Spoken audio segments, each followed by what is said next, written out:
It all started when I moved to this new apartment. Suddenly, I started to receive some wrong delivery orders, but it turned out it was specifically sent for me. My name is Gracie Hart. I started modeling ever since I was 12 years old. Even when I was not very famous, people would often praise me for my beauty and my personality. And after graduating from college, I decided to completely focus on my modeling career. So I moved to this apartment right in downtown LA. Due to my hectic schedule, I had to order everything on delivery from the nearest store. No one was allowed to step inside the gate of apartment building, so the guard used to take my deliveries, and later he would drop it outside my apartment door. But one day, when I was having my periods, I ordered few packs of sanitary pads, and the next day, when I opened the door, I found chocolates in a carry bag lying outside my apartment. I thought the guard may have mistakenly delivered it to the wrong apartment, so I gave it back to him. But after a few days, I got another wrong delivery, and this time I had ordered modeling magazines, but instead the magazines I received were lewd ones. I got furious. I thought the delivery guy had pulled a joke on me, so I called him and started shouting at him, but he swore that he delivered the right ones. Then I thought it must be guard because whenever I passed by him, he kept staring at me with weird glaze. So I went to guard and threw magazines at his face and told him it's not funny. But to my surprise, he told me that he never delivered anything, and the magazines along with deliveries of other apartments are still with him. Day by day, the incidents kept increasing. Whatever I ordered, I would always receive another delivery. I realized it must be the work of some stalker. The agency I was modeling for was near my apartment, and one day after finishing shoots, I found a package outside my dressing room. I opened the package and there was a set of lingerie inside. I freaked out and threw it away. Ever since that day, I started suspecting everyone around me, the neighbors, the guard, the delivery guy, and even my fans. There was a big shoot for a major project in which I had to dye my hair blonde. The shoot gave a boost to my popularity, and one day I received a black hair wig delivered outside my apartment along with a note. It said, "Black suits you best." I panicked and ran inside my apartment. I picked up my phone from the side table to dial 911, but then I remembered there was a clause in my contract regarding the involvement of a law, which says I need my company's consent before getting involved with laws. So I called my manager and told him about my situation and asked him to report it, but he denied, saying that it must be fans sending her gifts and it happens with every other celebrity. My manager told me to calm down and not make any issues because it will harm the company's reputation. So I decided to solve this on my own and cleared my head, took out my diary and a pen. I started to write down all the details, starting from the first incident to the last one, and the names of people I suspected. And I began to live my life like nothing had happened and I'm perfectly fine. But deep down, I was scared, alert, and I started to notice everything that seemed even remotely suspicious. Now, everyone I meet and walk past automatically came in my list of suspects, but I was not losing my mind. In fact, it was clearer to me now. I wrote down every suspicious activity around me. I asked the guards to show me the CCTV footage of the camera that is installed outside the apartment. He said the cameras are not working near my apartment and he will get it fixed by tomorrow. But after that, whenever I asked him, he made some sort of excuse and never let me see the footage. And that was the reason he became the main suspect in my list. I was still ordering foods and groceries through delivery and kept getting the weird packages outside my apartment door. Delivery guy was also one of my suspects, but since he was not allowed inside the gate, I could not think of any other reason except being the only one who delivers my stuff to the guard. It was my day off from work and I slept till noon. I decided to meditate, but after going through all these incidents, I couldn't calm my mind. So I decided to head to the gym that is in the basement of our apartment building. I spent the entire evening working out, and when I went back to the apartment, I found the door was unlocked. I decided to sneakily check who is it and has broken in my apartment. I opened the door without making a sound and tiptoed inside the apartment. Then I grabbed a knife from the fruit basket that was in the hall and looked around. That was when I saw a shadow in my bedroom, so I hid and tried to see the face of the stalker, but I couldn't see his face. I accidentally dropped my phone. He noticed me and rushed towards the gate. I tried to stop him, but he pushed me and managed to escape. I was fed up with this, so I decided to tell the police without even consulting the agency.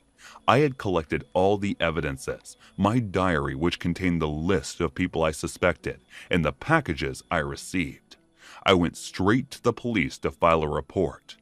After reporting these incidents, the police started their investigation, and after a few days, they found out who was behind all this. It was my manager. He fed money to the guards so that he can sneakily come and go to my apartment on his will.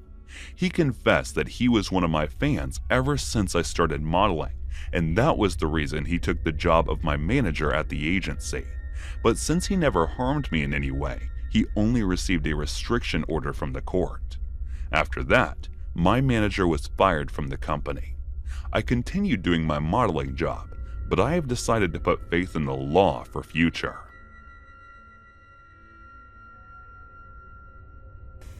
Hey guys, thanks so much for all the support. If you haven't subscribed to the channel yet, please feel free to do so. I ordered a mystery box from an online shopping store.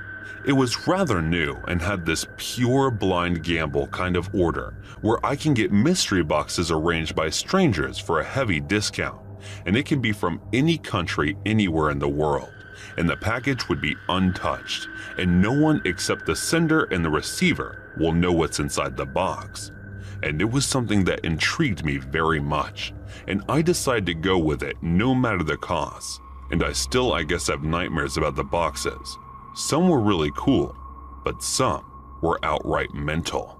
I started collecting these mystery boxes, and these boxes, while some were filled with really cool stuff, some were filled with a hell lot of filth that I could have imagined.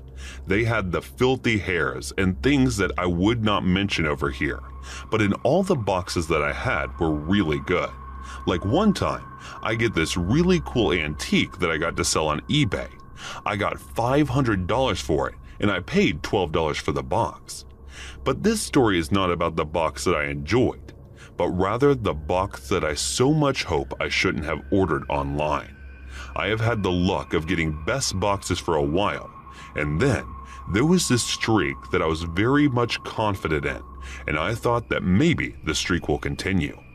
I have had made a profit of $1,200 up till now, and I was sure that maybe I will get more out of it. And I wasn't ready to accept that maybe this streak could end. But things were not going accordingly, and there was a new site that I hopped on, and it seemed untouched, so I decided to get in on, and I got greedy, and I ordered a set of 8 boxes. I had never got the 8 boxes together before, so I thought of getting them all together and hiked their price on eBay. It was the 8-boxed mystery set that was to be delivered to me from all the way from Argentina. The box was meant to reach me in 7 working days, but there were delays, so I waited for the box to arrive. I tried tracing the boxes, but there were no marks, no location that I can trace the boxes to. And then, days later, I got a pop-up message on the screen that said, "Do you really wish to receive the package? Once at your doorstep, you cannot turn them away." I just agreed and decided to wait for the package. I was not fully aware of what was coming next, but I didn't realize that I was deeper into problems. I realized there were people following me, and they looked like suits. Definitely something was going on that I wasn't aware of, so I decided to cancel the order. I went back to the site to cancel the order, but there was no option to cancel them. I was getting worried as the order was nearing by, and there was this sense that I am being watched. I wasn't aware of the implications that this order was bringing in. The worst, I thought, was maybe it is because of the fact that the box is coming from the foreign country, and maybe there'd be drugs in them. And then something happened that I was pretty sure that would happen. The guy in the suits knocked at my door, and it wasn't something I wanted. The guys came in and asked me, "You've been buying too many of them boxes, sir, and recently we've noticed that there is a shipment of 8 boxes that are coming your way, and we suspect that there might be a lot of drug component coming out of your way." And they further started their investigation. "How many mystery boxes have you had your way during few months of your buying? Are you using it for peddling drugs?" And then the guy were very stern about the whole thing, and they charged me, saying that I haven't been honest. So I just told them that I'm just getting good cash on eBay, and then I gave them the list of everything that I had purchased. Even though it was too weird for them, there was nothing that they found illegal. But they told me to keep an eye out for the new package and inform them as soon as it arrived. Then a week later, the boxes arrived, and then I decided to not mess with the boxes and instead call in the guy in the suits. I did as they said and called them, and they came in expecting that it might be drugs. But as they took over and started opening up the boxes, there were different body parts of a person in all 8 of them. And then they took them all for testing, and I was put to a surveillance. And then after days of interrogation and testing, they let me go. But they never told me whose body was it, though I remember seeing a CIA badge in a mystery box, but I decided not to investigate it any further, and that was it. That was the end of my mystery box buying adventures. Back in our days, there was no shipping sites or no orders in delivering things. We had to go to the market to get the things, and if it wasn't in the market, then we just had to live without it. But we also did not have so many things to choose from. But these days, we are busy buying things we don't need. I found myself going deep into the rabbit hole of seeing things and fighting the urge to buy whatever I saw. And then working on a computer cannot be considered one of the things I am best at. So here I am, going through this site called Amazon, and then pops open an advertisement in front of my screen that says I have won something, and I clicked at it. And then it started link after link after link. It brought me to this page, which now I understood was the dark web. At that time, I had no idea what dark web is, and all it said was Amazon Dark. So there it was, all sorts of things that you would find in Amazon if it was for evil people. A whole lot of drug sections and sex products, and people ready to sell themselves for sexual favors. I was pretty keen and not to get indulged, minding that at that time, it did not seem to me as serious as I take it today. At that time, all I thought of it was that maybe it is a prank website. And so in the spirit of pranking, I ordered a mysterious box, and they asked me on the form, who do I want to give this to? And I filled in my wife. I just wanted to give her a surprise. And then it asked me if I wanted it fresh, and I said sure. It also asked me if I wanted to see the process. I checked yes to everything, and then waited for it, having no idea that I was just spending my time on dark web. 2 days later, the box arrives, and it is a wooden treasure chest box. And I brought it in and decided to give it to my wife, who was surprised and happy by the gesture. And then as she opened it up, she screamed so loud. It had a heart in it, something that looked like a real human heart. I saw the heart, and it seemed real to me, and along with it, a pen drive. I told her maybe it's a prank, and we sat and started watching the contents of the pen drive, and it sent a chill down our spine. It was the video of a boy being kidnapped in Europe somewhere, and then his heart being cut open from his body and shipped to us. My wife panicked and fainted, and the first thing I did was call the police, and then they were the ones who informed me that I was on the dark web where I ordered it. I had no idea, but they were nice enough to help us out through all of that.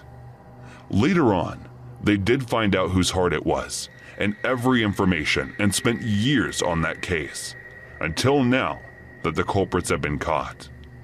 I never asked the cops who he was, and all of the story, but now that the culprits have been apprehended, I want to know about the person who was behind the heart, because somewhere there is this lying guilt that I was responsible for the death of that young boy.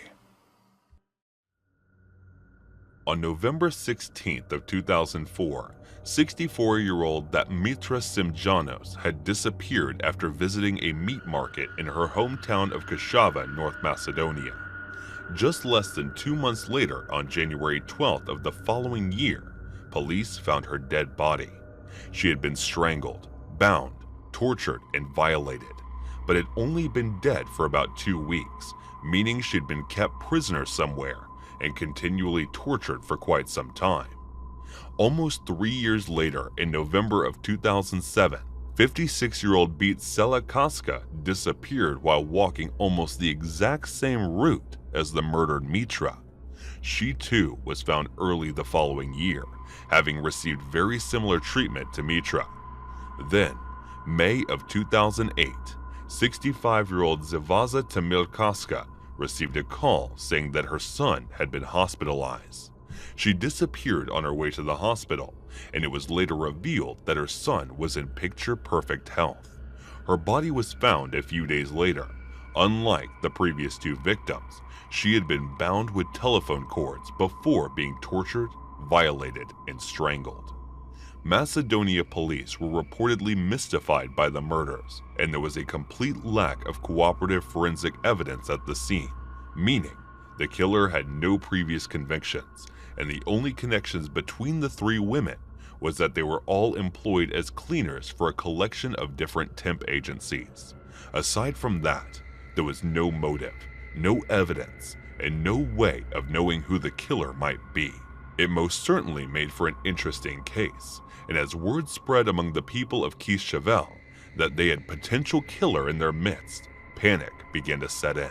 The murders had also gained the interest of a 56-year-old journalist named Vlado Tanaski, a veteran reporter who spent his career at 2 of Macedonia's most prestigious newspapers, and Milana began his own private investigation into the murders, detailing his work in a series of articles that were published in the likes of Nova Macedonia and New Trinsk Vink.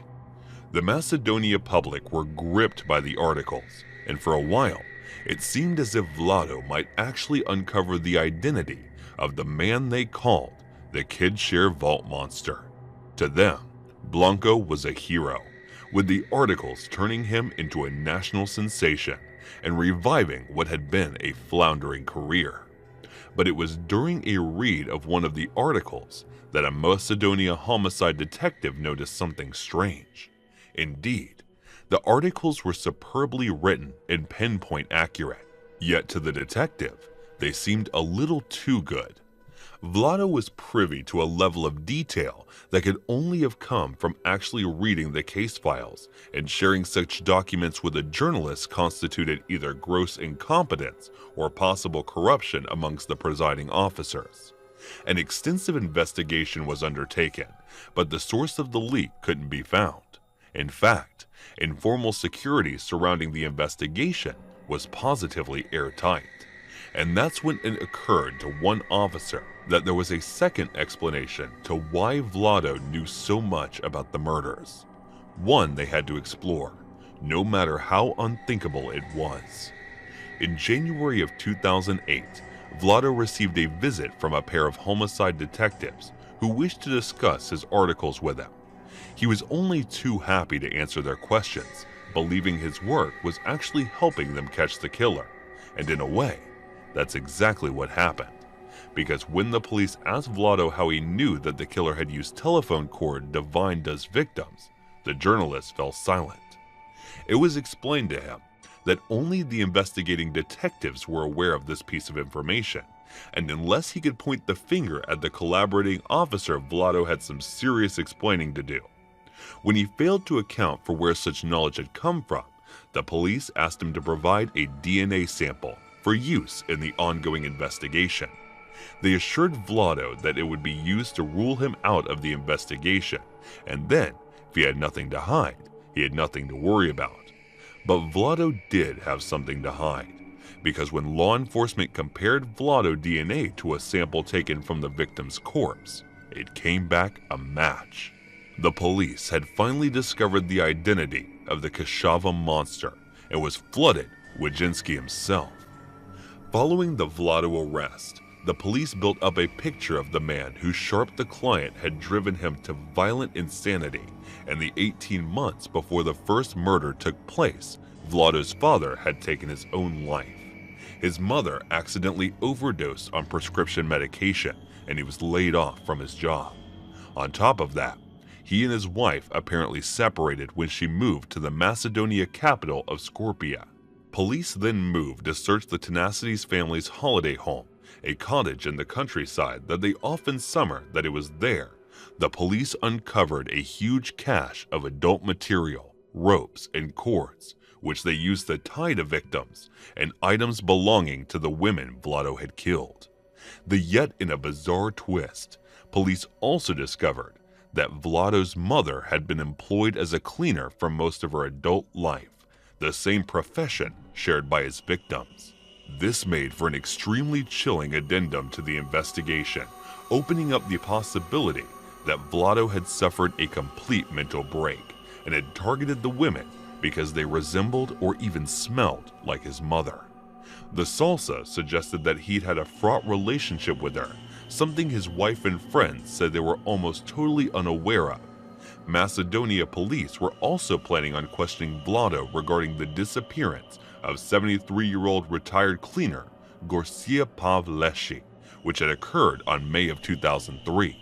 But following his transfer to Tetovo prison, Vlado was found dead in his prison cell on June 23rd. He had apparently drowned himself in a plastic bucket of water, his only means of taking his own life. It was an anticlimactic end to a story that had rocketed Macedonia society. The idea that a man was so desperate for the respect and admiration of his peers that he would literally kill for it, and that somehow, in the course of his violent campaign of murder and deception, he ended up targeting women that reminded him of his own mother.